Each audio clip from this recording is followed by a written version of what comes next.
নমস্কার বন্ধুরা, সবাইকে আমার ব্লগে স্বাগত। আশা করি আপনারা সবাই ভালো আছেন এবং সুস্থ আছেন। আপনাদের আশীর্বাদে আমিও ভালো এবং সুস্থ আছি। আজ চলে গিয়েছিলাম ব্যারাকপুর হনুমান মন্দিরে। তো এই মন্দিরে কিভাবে যেতে হবে এবং ওখানে গিয়ে কি করলাম এবং কখন খোলে মন্দির, কিভাবে কি পুজো দেওয়া, সমস্ত কিছু এই ভিডিওর মাধ্যমে আপনাদের সাথে শেয়ার করব। তো চলুন দেখে নেওয়া যাক কি করলাম। ঠিক আছে, এখন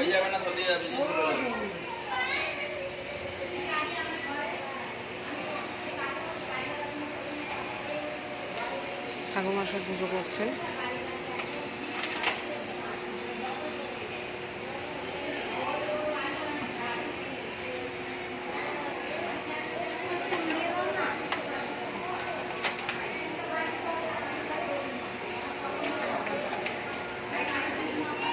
সে আছে রামের মূর্তি।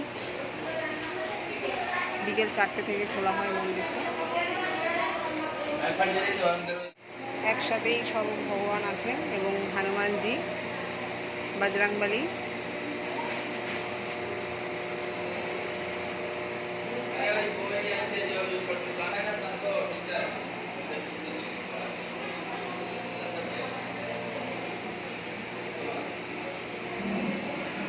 অপূর্ব সুন্দর। আপনারা যারা আসবেন সবাই এই মন্দির দর্শন করে যান, আশা করি আপনাদেরও ভালো লাগবে।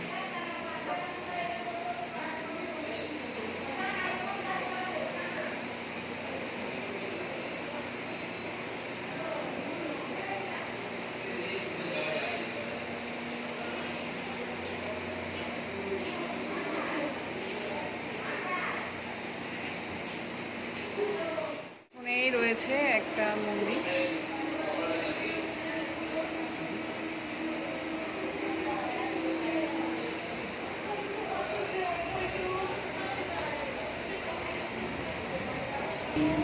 রাধা কৃষ্ণ মন্দির রয়েছে।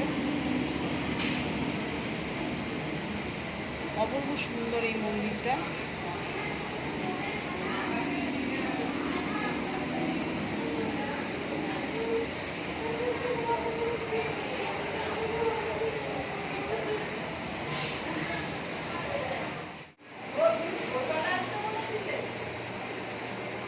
এই প্রদীপটা এখানে সব সময় জ্বালানো থাকে।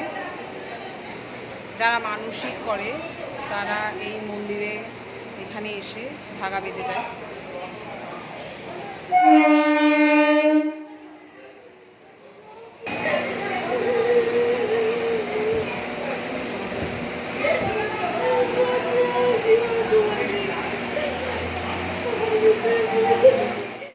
এখানে একটি রামলালার মূর্তি নতুন উদযাপন করেছে এবং খুব সুন্দরভাবে সেটা সাজানো ছিল। দেখুন, যতটা সম্ভব তুলে ধরলাম।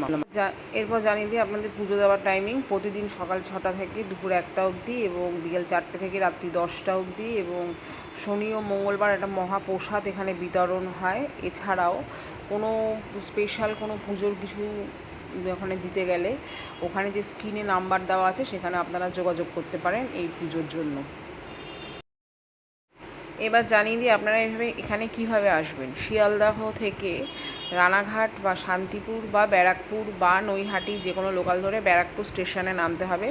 ওখান থেকে নেমে ক্রস করে 1 নম্বর প্ল্যাটফর্মে আসতে হবে। 1 নম্বর প্ল্যাটফর্মের ঠিক গায়ে এই হনুমানজির মন্দিরটি রয়েছে।